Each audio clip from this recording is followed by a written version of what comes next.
Perfect, sir. Temple వరకు వెళ్తారు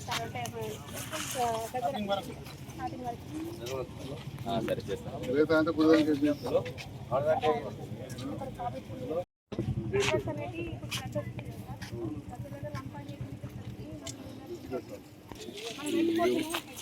అన్ని ప్లాట్లు ఇల్లు కడితే ఏమవుతుంది చెర్లకొత్త ఇంత కలవటి కట్టంగా ఎడినాక ఎడికి పోవాలి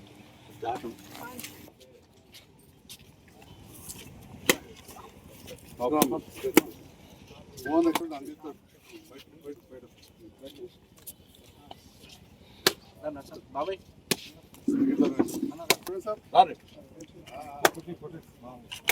బాబు కొట్టు కొట్టు నువ్వు కొట్టు తమ్ముడు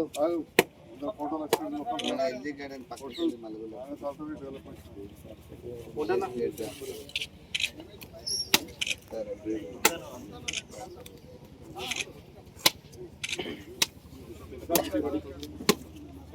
రాకేష్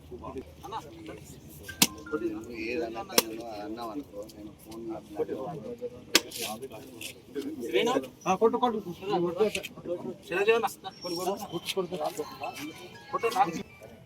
ఫాస్ట్ చిన్నపోయి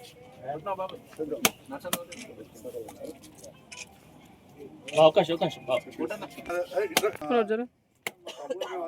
అన్నట్టు మాకు సంతోషం ఈ పక్క ప్లాట్ ఉంటుంది కాదు 20 లక్షలు పోయి 30 రోడ్ మీరు చార్జెస్ చూట్లా 15-20 లక్షలు 30 లక్షలు ఈ రోడ్ దొరుకుతుంది పవన్ సార్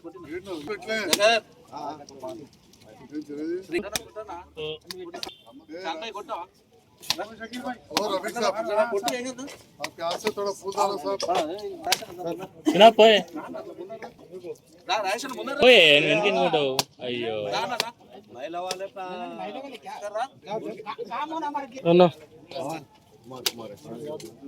అవునవును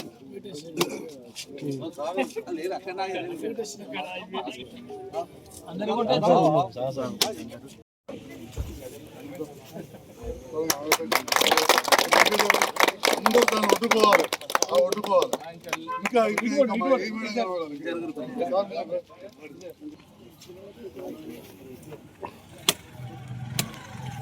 చెప్పే తారీఖు ఇంత మీటింగ్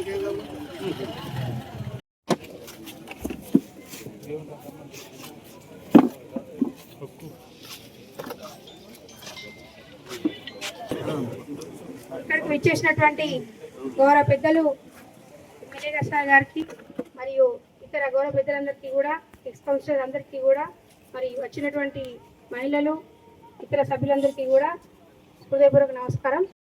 21 ఫీట్ రోడ్తో పాటు ఉన్నది.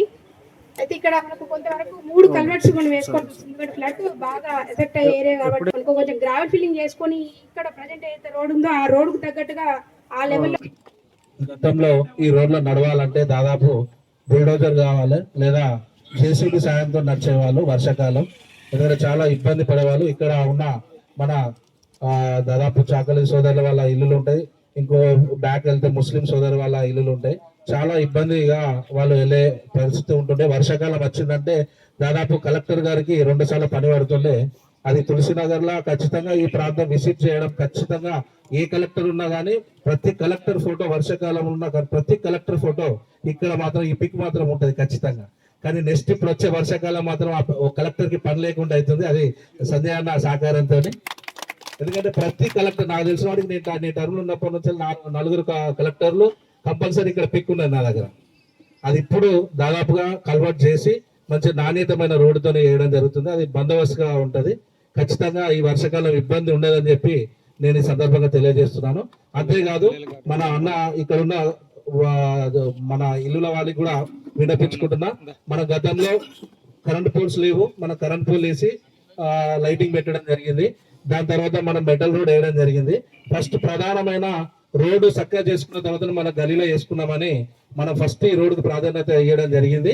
దయచేసి ఏమనుకోవద్దు, మనది తిప్పి కొడితే 75 మీటర్లు, ఖచ్చితంగా ఇంకోసారి అవకాశం వచ్చినా లేకున్నా నాకైతే సార్ అయితే 3 సంవత్సరాలు ఉంటాడు. ఖచ్చితంగా మీకు డ్రైనేజ్ విత్ సీసీ రోడ్ వేస్తానని చెప్పి సభముఖంగా 2005 2010లో నేను చైర్మన్గా ఉన్నప్పుడే ఈ ఆలయం పడినప్పుడు నేను కూడా అలా కొద్దితో భాగస్వామ్యంగా చేసినాం.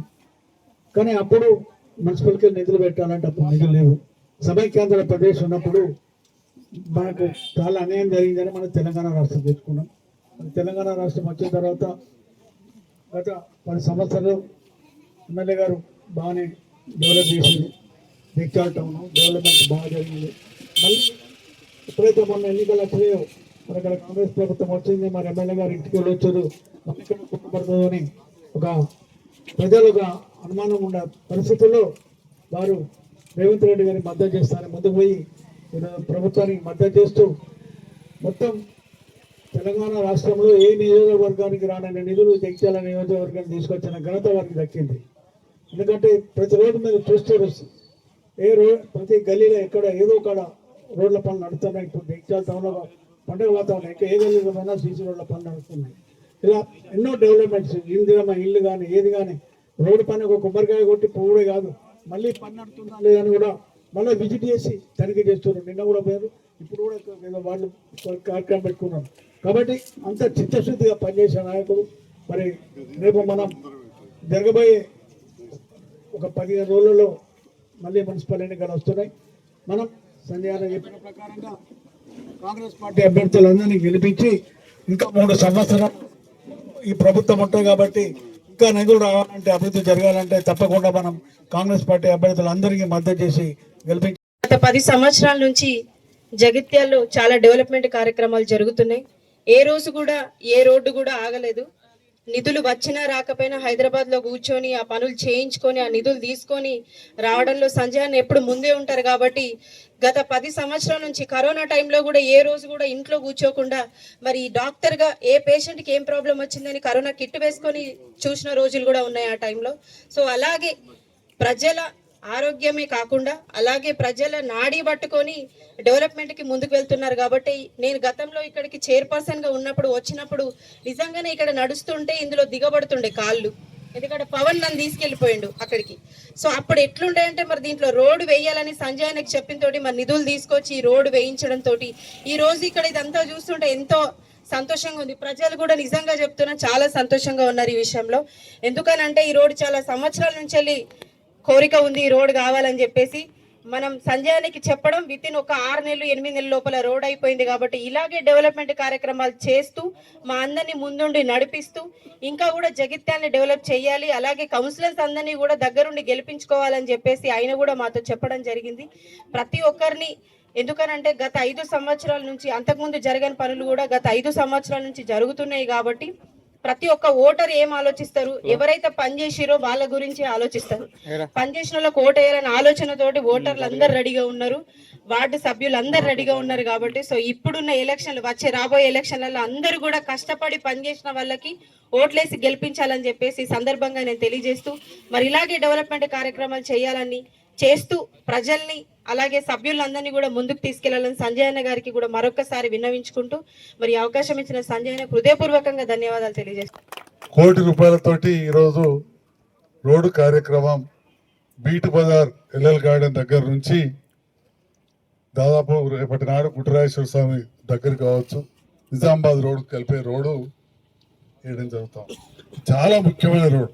ఒకటి ఈ ప్రాంతం వాళ్ళు నడవడానికి, రెండవది రేపు ఏదన్నా మెయిన్ రోడ్ మీద ప్రాబ్లం ఉన్నా కానీ నిజామాబాద్ రోడ్కు ఇంకొక కనెక్టివిటీ జగిత్యాల పట్టణంకు విస్తృతంగా ఈ పక్కకంతా కూడా అభివృద్ధి అవుతుంది. తులసి నగర్ ఇదంతా కూడా. కాబట్టి ఇది 2 రకాలుగా కూడా చాలా ఉపయోగమైన రోడ్డు.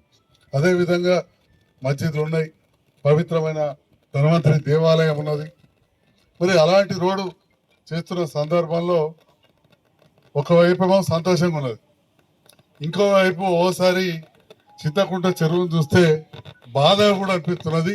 చింతకుంట చెరువునే కాదు, ఆ చెరువుకు మీద ఎవరైతే తులసినగర్ ఎల్కబాయి వాడ ఆ ప్రాంతాలలో ఇల్లు కట్టుకుని ఉన్నారో రేపు వాళ్ళందరి పరిస్థితి ఎట్లుంటుందా అనే ఆలోచన ఓసారి అనిపిస్తుంది. మీరు అప్పుడప్పుడు ఇంటుంటారు చిన్న చిన్న ఏగ పెద్ద ఎత్తున్నాడు పెద్దలతో కుమ్ముకెత్తున్నాడు. ఢిల్లీ సర్కారే దాంట్లో గైడ్ లైన్స్ పెట్టింది 5 కోట్ల కంటే చిన్న ప్యాకేజీలు చేయొద్దండి. ఇవాళ పేపర్ చదవక మాట్లాడితే నేనేం చేస్తాను? ఇక కొన్నిసార్లు మనం కూడా పెద్దవాళ్ళని పిలిచి చేయిందా బాబు అని, లేకపోతే ఇప్పుడు కదా చింతకుంట చెరుగడ బతుకమ్మకడ సిమెంట్ రోడ్ వేసిన కాంట్రాక్టర్, అదే కాంట్రాక్టర్ చింతకుంట శ్మశాన వాటికలు వచ్చింది. నేను కొబ్బరికాయ కొట్టి 4 నెలలు అయింది. మనం నడితే కంకర ఉతకపోతున్నది. మనోళ్ళు అనుకుంటారు అరే సంజయ్ లక్షలు వచ్చి కొట్టిపోయింది కానీ ఉత్తదే పని అయితే లేదు మనోళ్ళు అనుకుంటారు. కానీ ఆ 15-20 లక్షలు ఆగిపోయి కాంట్రాక్టర్ ఆర్థికంగా లేక నా సోదర సమాడు అట్లా ఆపెట్టాడు. కాబట్టి ఇటువంటి సందర్భాల్లో ఒక రాజకీయ నాయకులు ప్రజలతో గెలిచిన వాళ్ళం మాట అంటారని చెప్పి భయపడేది లేదు. రాజకీయం అంటేనే మీకు తెలియదు ఏముందో పెండకుప్ప పక్కకుండా అటు ఎవడు రాజా చేసినా చిల్తనే ఉంటుంది. ఇప్పుడే బ్రాహ్మణ వేదికల ఏకార్ల సంఘం అధ్యక్షుడు ఫోన్ చేశాడు. ఏంది సార్ నీ విధంలో పెట్టారు 5 ఏళ్ళలో అవినీతి అని పెట్టారు, నేను పోయి పోలీస్ స్టేషన్లో కంప్లైంట్ ఇవ్వను. అయ్యారు ఉన్నవాడే చెప్తారు. ఇప్పుడే ఫోన్ వచ్చింది, ఫోన్ నెంబర్ ఏకార్ల సంఘం. నేను అవసరం లేదు, మనం చేసే పని చూస్తలేదని ఈ బ్రాహ్మణ వీధుల్ని మనం చేసే పని చూస్తున్నారు కదా, రామ మందిరం కూలిపోతే ఎంత మంచిగా చేసినామో గదే చెప్పు గదే పెట్టుతుంది అని చెప్పి నేను చెప్పాను. అంటే ఈ సందర్భంలో ఒక పని కట్టుకొని ఎటు పెట్టి నేను బదనాం చేయాలనే ఆలోచన ఉన్నది. కానీ బదనాం అది లేదు. రేపటి నాడు ఈ రోడ్ వేసాక కూడా అంటారు మా ఈ అమ్మ చదివే చదువుతున్నది, రోడ్ కింద ఉన్నది, మట్టి బాగా పోయాలి, మరి నీళ్లు పోయేందుకు కలవాటు కట్టాలి, వాటికే పైసలు బాగా అవుతాయి, మరి పొడుగు బాగా అవుతలేదని అన్నీ చెప్పింది. మేడం చెప్తే మరి మీరు విన్నారో లేదో, నాకు కూడా చివరికి కుదిరినాలి. మరి నిజంగా కూడా కరెక్ట్ కలవాటు కట్టకపోతే రోడ్ ఉంటుందా? ఇలా అంత పెద్ద డబుల్ బెడ్రూమ్ కట్టినాం, అదే కాంట్రాక్టర్ చేస్తున్నాడు. మరి అప్పుడు ఎవరు మాట్లాడలేదు, ఎందుకంటే ఎవడు వచ్చినా ఇచ్చిపెట్టి పీకాడు. ఆడ కాదు చిన్న తిమ్మాపూర్లో కూడా ఇచ్చిపెట్టి పీకారు, చిన్న కొలవాయిలు ఇచ్చిపెట్టి పీకారు, కట్కాపూర్లు ఇచ్చిపెట్టి పీకారు. డబుల్ బెడ్రూమ్ అంటేనే మేము నష్టపోతాం కట్టమన్నారు. ఇలా రాష్ట్రంలో అత్యధికంగా కట్టించినాం కదా, ఖచ్చితంగా పేదోళ్ళకి వచ్చినాయి కదా. ఈ ప్రాంతంలో 4 వార్డుల్లో కలిపి 400 ఇళ్ళు వచ్చినాయి కదా. ఒక ఇస్లాంపురాలో 250 మందికి వచ్చినాయి కదా. ఇక్కడ నచ్చినాయా? 250 ఇంట్లు మొత్తం ఒక్క కొరట్లకు వచ్చినాయా? మెట్పల్లికి వచ్చినాయా? పేద గుర్తుదారు కదా పాత ఎమ్మెల్యే అక్కడ. మెట్పల్లికి 200 ఇళ్ళు కట్టినాడే, కొరట్లకు 200 ఇళ్ళు కట్టారు. ఇస్లాంపురాలకు వచ్చినాయి కదా. ఇంకా తులసినగర్ లింగంపేటలో కలిపి 200 ఇళ్ళు వచ్చినాయి కదా. మరి చేసేవాళ్ళని అంటూనే ఉంటారు. నేను ఇవ్వాలి ఏమన్నానండి, ప్రభుత్వం దిక్కు కలిసి పనిచేస్తాం. అందరంటారు రేపు నిలబడ్డోళ్ళు, మేము కూడా అట్టే ఉంటాం అంటారు. ఒకటే చెప్తా ఉన్నా, ఇప్పుడు ఎవరు ముఖ్యమంత్రిని కలిసి పని చేస్తారో అందరికీ తెలిసి. అందుకే ఇంత బాధ. ఓకేనా కొన్ని మాటలు అంటున్నారు. ఆ మాటలకు నేను నాకు చదువు చెప్పిన రిటైర్డ్ సార్ 70 ఏళ్ళు ఉంటాయి. రాత్రి మెసేజ్ పెట్టాడు, నువ్వు అస్సలే భయపడకు, ధైర్యంగా ఉండు, ప్రజలు నిన్ను ఏం అనుకుంటలేరు, తన జవాబు కూడా చెప్పమని చెప్పాడు. ప్రజలు అందరూ గమనించిన మెసేజ్ పెట్టిన దాంట్లో రిటైర్డ్ ప్రిన్సిపాల్ ఒక కాలేజ్ ఇక్కడ చేయించారు. కాబట్టి ఒక్కటే బాధ ఏంటంటే ఇక మళ్ళీ వాళ్ళని చూసే వాళ్ళని నేర్చుకుంటారు. గది ఒకటే తప్ప కింది స్థాయిలో అయితే పొట్టక సభ దిక్కురాదు ఈ నేర్చుకోరు. గది బాధ తప్ప వేరే ఏం లేదు. ముఖ్యమైన బాధ అవన్నిటికంటే కూడా రేపటి నాటి చెరువు పరిస్థితి ఏముంటుంది అనేది పెద్ద బాధ ఉన్నది. మళ్ళీ చెప్తా ఉన్నా, పైసలు వచ్చినాయి బయట ఇటుకెళ్ళి తీసుకుపోతే ఇప్పటికి కట్టింది మోరి అది ఆడికెళ్ళి వస్తుంది. ఏం లాభం అయింది? పనికి రాకుండా అయిపోయింది. మళ్ళీ గట్ల కావద్దనేది తపన. ఎట్లనే ఆ మూరలలో నీళ్లు తీసుకుపోయి ఆ చింతకుంట అవతలకెళ్ళి అటు వేసేస్తే మళ్ళీ ఆడికెళ్ళి కొద్దిగా తవ్వ దొరికితే ఒరేళ్ళ దాకా పోవాలి. పోతే తర్వాత అక్కడ ఒక ఎస్టీపీ కట్టుడా ఏంది, పైసలు ఉన్నాయి మన దగ్గర. మోతే చెరువుకున్నాయి, దీనికి టెండర్ కూడా అయిపోయింది.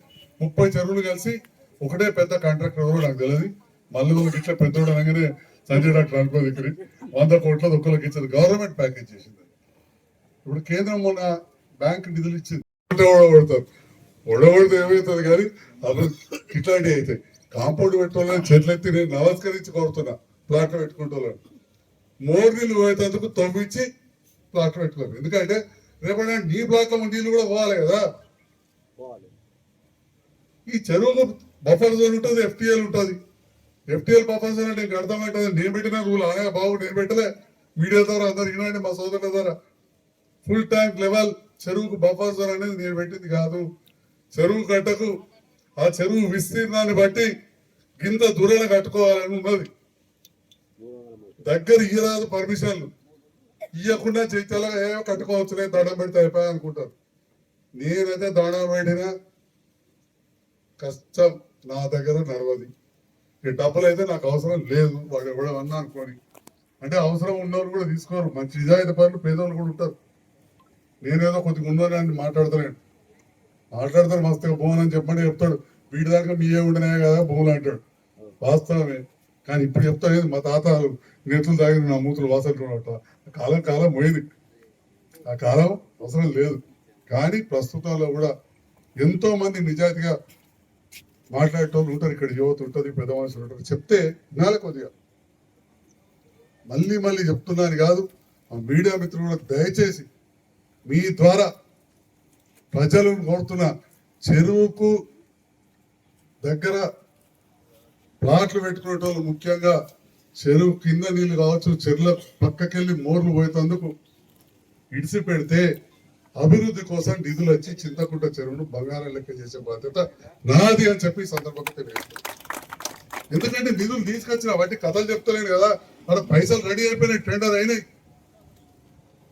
కానీ ఇక్కడ మా నాచుపల్లి రెడ్డో గంగారెడ్డి అనో పవనో ఇంకేవలో మా మిత్రులు సహకారం ఉంటేనే, మా ముస్లిం సోదరులు కూడా ఎంతమందికి కిందికి ఇన్నున్నాయి సహకారం ఉంటేనే మనకు నీళ్లు పక్కకి వెళ్ళిపోతాయి.